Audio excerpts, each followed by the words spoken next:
UP और उत्तराखंड की खबरों के लिए एबीपी गंगा को सब्सक्राइब करें और बेल आइकन दबाएं।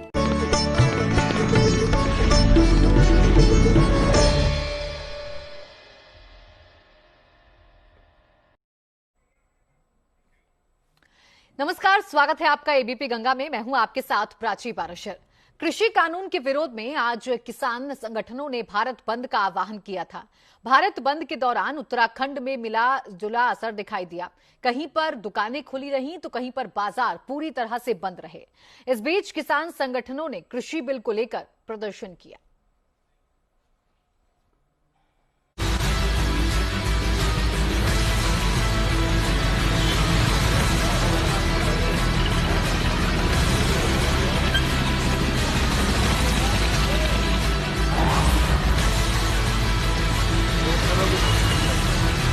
किसान नेताओं के भारत बंद का असर उत्तराखंड में भी देखने को मिला। बाजपुर में किसानों के प्रदर्शन के दौरान कांग्रेस समेत दूसरे राजनीतिक और सामाजिक संगठनों ने भगत सिंह चौक पर प्रदर्शन किया। इसमें किसान यूनियन के नेता भी शामिल हुए।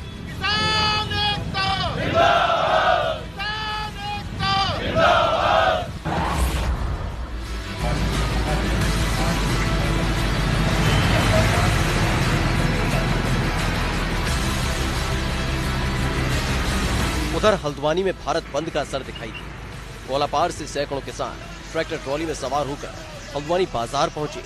इस दौरान उन्होंने व्यापारियों से दुकान बंद करने की अपील की।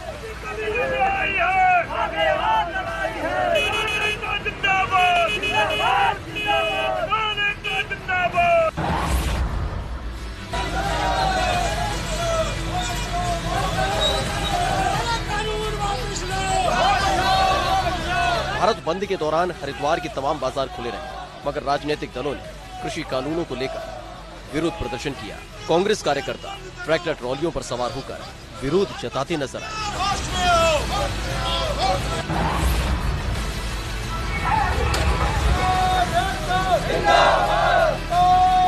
काशीपुर में सामाजिक संगठनों ने कृषि कानून के विरोध में प्रदर्शन किया। अलग अलग संगठनों से जुड़े लोग सड़क पर उतर आए और सरकार के खिलाफ नारेबाजी की।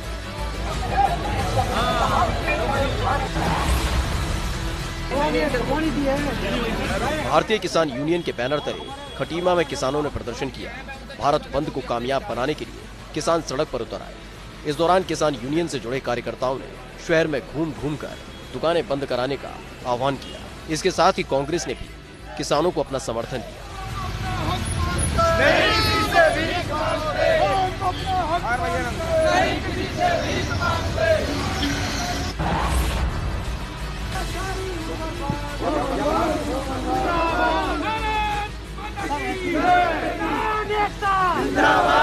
कृषि कानून के विरोध में रुद्रपुर का बाजार भी पूरी तरह बंद नजर आया। व्यापार मंडल की तरफ से सभी व्यापारियों से अपने अपने प्रतिष्ठान बंद करने का अनुरोध किया गया था। बाजार के साथ ही तमाम ट्रांसपोर्ट व्यवस्थाएं भी बंद रही। शहर के तमाम पेट्रोल पंप भी बंद रहे। इस दौरान कई राजनीतिक संगठन किसान कानून का विरोध करते नजर आए।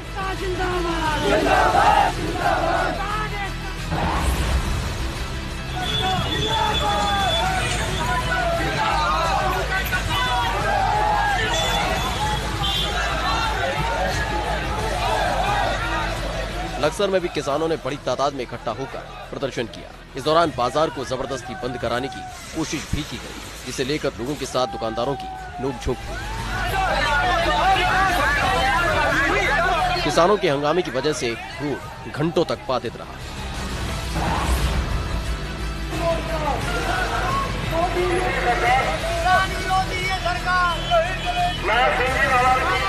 रुड़की में भारत बंद के दौरान किसान सड़कों पर नजर आए। धरना प्रदर्शन के दौरान पुतला भी जलाया गया। इस दौरान किसानों ने हाईवे पर जाम लगा दिया। हालांकि भारत बंद के दौरान बाजार खुला रहा।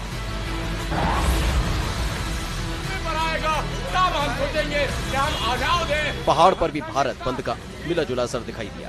मसूरी में कांग्रेस, भारतीय जन नाट्य संघ, संयुक्त ट्रेड यूनियन समन्वय समिति के बैनर तले कार्यकर्ताओं ने प्रदर्शन किया।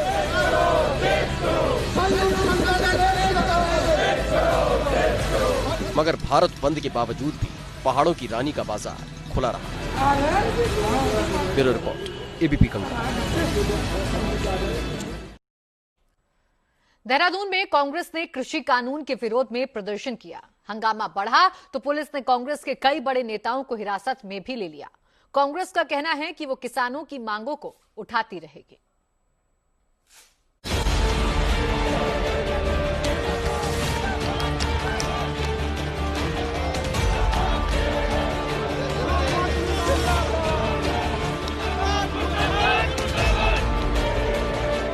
किसान आंदोलन की गूंज अब पूरे देश में सुनाई दे रही है। पहाड़ भी किसानों के आंदोलन से अछूता नहीं है। आम आदमी पार्टी किसानों की मांगों को लेकर सड़क पर उतर आई है। देहरादून में आम आदमी पार्टी ने मुख्यमंत्री आवास कूच किया। जय जवान, जय किसान, जय जवान।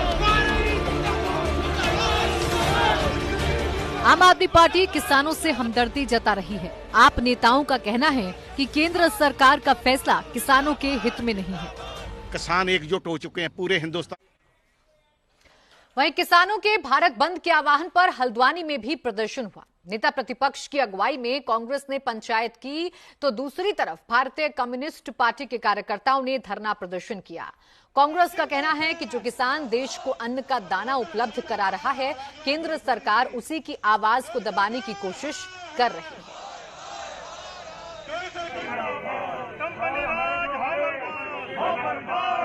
सड़क पर घूम रहे हैं वो किसान अपने लिए नहीं। इसमें क्या गलत मांग है? उनकी पहली मांग है एमएसपी से ही अनाज बिके, लेकिन वो नहीं बिकता है, बिचौलिए ले लेते हैं, कम पैसे मिल रहे हैं। इसलिए इसे आप कानूनी रूप दीजिए। और कानूनी रूप देने में ये भी कहा यदि एमएसपी से कम पैसा मिले तो सजा भी निर्धारित करिए, तो वो इसके लिए नहीं तैयार है। बीजेपी के लोग कह रहे हैं कि ये कांग्रेस की षड्यंत्र है और कांग्रेस देशद्रोही का काम कर रही है। ऐसा है कि वो तो हर जो उनकी नीतियों के खिलाफ जनता जवाब दे देगी। अभी तो बैठे हुए हैं बड़े आराम से, जनता जवाब दे देगी। उत्तराखंड के मैदानी इलाकों में बंद का असर दिखाई दिया, लेकिन पहाड़ पर ज्यादातर जगह दुकानें खुली रहीं। बागेश्वर में भारत बंद के समर्थन में लोग प्रदर्शन तो करते नजर आए, लेकिन दुकानें खुली रहीं। तो वहीं अल्मोड़ा में भी दुकानें खुली रहीं। तस्वीरें देखिए, हम आपको दिखा रहे हैं। बागेश्वर और अल्मोड़ा की ये तस्वीरें हैं।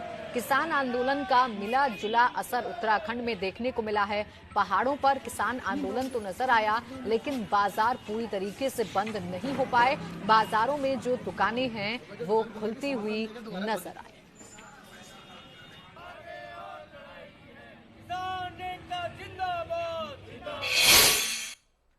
उधर पौड़ी में कांग्रेस और आम आदमी पार्टी के कार्यकर्ताओं ने किसानों के समर्थन में प्रदर्शन किया। इन्होंने कलेक्ट्रेट परिसर के बाहर धरना दिया।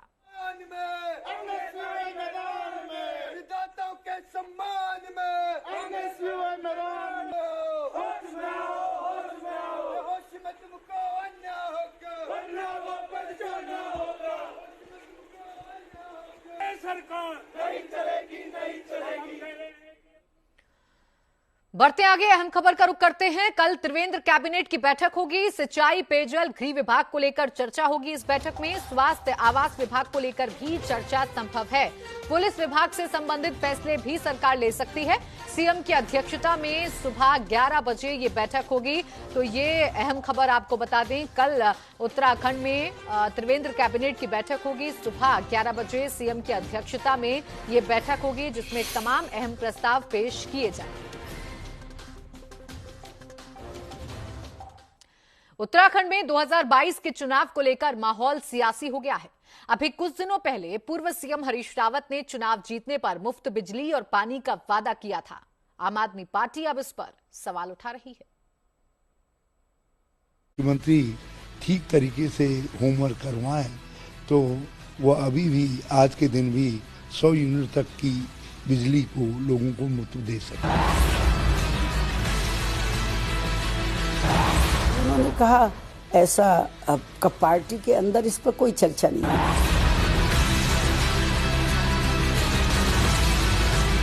उनको मुझसे काफी अधिक अनुभव है और इसलिए उन्होंने जो भी बात कही है वो बहुत सोच समझ के कही होगी।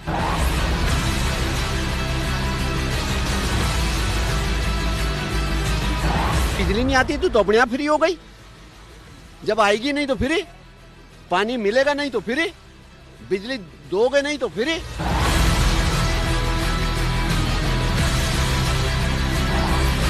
पिछले एक पखवाड़े में उत्तराखंड की राजनीति पूर्व मुख्यमंत्री और कांग्रेस के राष्ट्रीय महासचिव हरीश रावत के दो राजनीतिक बयानों के इर्द गिर्द घूमती रही और इन दोनों ही बयानों पर उत्तराखंड में खूब हल्ला मचा और खूब सियासी तूफान खड़ा रहा। हरीश रावत की इन दो बयानों की गुगली में भाजपा तो उलझी ही रही, कांग्रेस के भीतर भी एक सियासी तूफान उठता रहा। एक बार तो ऐसा लगा मानो भाजपा और कांग्रेस ने मिलकर वरिष्ठ कांग्रेसी नेता हरीश रावत की घेराबंदी शुरू कर दी है। उत्तराखंड में सियासी अटकलबाजियों ने राज्य की राजनीति में गर्माहट पैदा कर दी थी। हरीश रावत के दो बयान ऐसे आए कि पूरे उत्तराखंड की राजनीति उन्हीं के इर्द गिर्द घूमती रही। एक बिजली पानी फ्री देने वाला और दूसरा राजनीति से संन्यास लेने वाला, लेकिन तब जब 2020 में राहुल गांधी प्रधानमंत्री बन जाएं। यानी उन्होंने एक तरफ जो आम आदमी पार्टी का दिल्ली का मुद्दा है उसको छीनने की कोशिश की, खास तौर पर आम आदमी से पहले बिजली पानी फ्री देने की बात की। हरीश रावत के दो बयान थे। एक में उन्होंने चुनावी घोषणा करते हुए एक हद तक बिजली पानी फ्री करने की बात कही और उन्होंने ये कहा कि अगले विधानसभा चुनाव में हमें बिजली और पानी जनता के लिए फ्री कर देना चाहिए, जिसे लेकर कांग्रेस में ही नेता प्रतिपक्ष इंदिरा हृदयेश ने सवाल उठाना शुरू कर दिया। और दूसरे बयान में हरीश रावत ने 2024 के लोकसभा चुनाव में राहुल गांधी को प्रधानमंत्री बनाने के बाद सक्रिय राजनीति से संन्यास लेने की बात कही। इस बयान के बाद तो पूरे राज्य में हरीश बनाम भाजपा के रूप में एक वाक युद्ध शुरू हो गया। हमने विद्युत क्षेत्र में जो सुधार किए, मैं उसके आधार पर कह सकता हूँ कि यदि मुख्यमंत्री ठीक तरीके से होमवर्क करवाएं तो वो अभी भी आज के दिन भी 100 यूनिट तक की बिजली को लोगों को मुफ्त दे सकते हैं। आपकी प्लानिंग क्या है? और बिजली का कंजम्पशन बढ़ाने के लिए लोगों को प्रोत्साहित कर सकते हैं। ये सब चीज़ें तब होती हैं जब हम हाईएस्ट लेवल में वित्त वालों से, योजना तैयार करने वालों से बात करते हैं कि यदि हम ये फ्री करेंगे तो सरकार पर कितना बोझ पड़ेगा। तो इस पर बारीकी से बात होती है। हरीश रावत जी ने इससे पहले भी कहा था, तो उनके पास कोई योजना होगी, उस पर हम लोगों की अभी बात नहीं हुई। हरीश रावत ने बिजली पानी मुफ्त देने का यह जुमला ऐसे ही हवा में नहीं उछाला, बल्कि हरीश रावत के टारगेट में 23 लाख वो लोग हैं जो बिजली के उपभोक्ता है, जिनको फ्री बिजली देने की बात वो कर रहे हैं। हम उनके इस निर्णय का स्वागत करते हैं। साथ ही साथ उनसे निवेदन है कि सबसे पहले जहां के वे प्रभारी हैं पंजाब, और साथ ही साथ जहां पर भी कांग्रेसी सरकारें हैं, चाहे वो राजस्थान हो, महाराष्ट्र हो, या जहां पर भी कांग्रेसी सरकारें, वहां पर भी 200 यूनिट बिजली का बिल फ्री करें। उसके पश्चात ही वो उत्तराखंड की बात करें।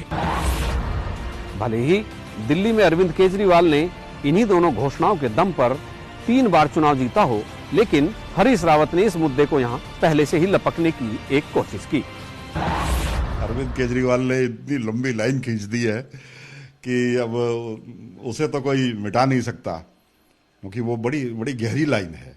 वो जैसे पत्थर पे लकीर खींचते हैं ना, वो उस तरह से उन्होंने खींच दी है और करके दिखा दिया। तो अब उससे बड़ी लकीर खींचने का प्रयास होता है, जगह जगह लोग करते हैं।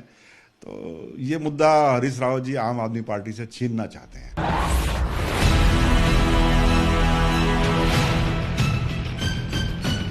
कुल मिलाकर पिछले एक पखवाड़े में उत्तराखंड की राजनीति हरीश रावत के इन दो बयानों के इर्द गिर्द ही घूमती रही। उम्रदराज होने के बावजूद हरीश रावत का जनता के बीच सक्रिय रहना, और उससे भाजपा में ही नहीं कांग्रेस में भी उनके सहयोगी परेशान रहते हैं। उधर आम आदमी पार्टी तैयारी कर रही है, इधर कांग्रेस ने भी खम ठोक दिया है, और भारतीय जनता पार्टी बहुत साइलेंट तरीके से इस पूरे गेम को देख रही है। कौन मुफ्त बिजली पानी देगा, कौन वोटरों को लुभाएगा, कौन किस तरह से किसके वोट बैंक में सेंधमारी करेगा, और कौन अपनी घोषणाओं को पूरा करेगा। भारतीय जनता पार्टी चुनाव में अपनी क्या उपलब्धियां बताएंगी, इसके लिए थोड़ा सा वक्त जरूर है, लेकिन इतना भी वक्त नहीं है कि अपनी तैयारी ना की जाए। अपने सहयोगी कैमरामैन क्रिस्टोफर लॉरेंस के साथ एबीपी गंगा के लिए देहरादून से अजीत सिंह राठी। वक्त एक छोटे से ब्रेक का, जल्द लौटेंगे।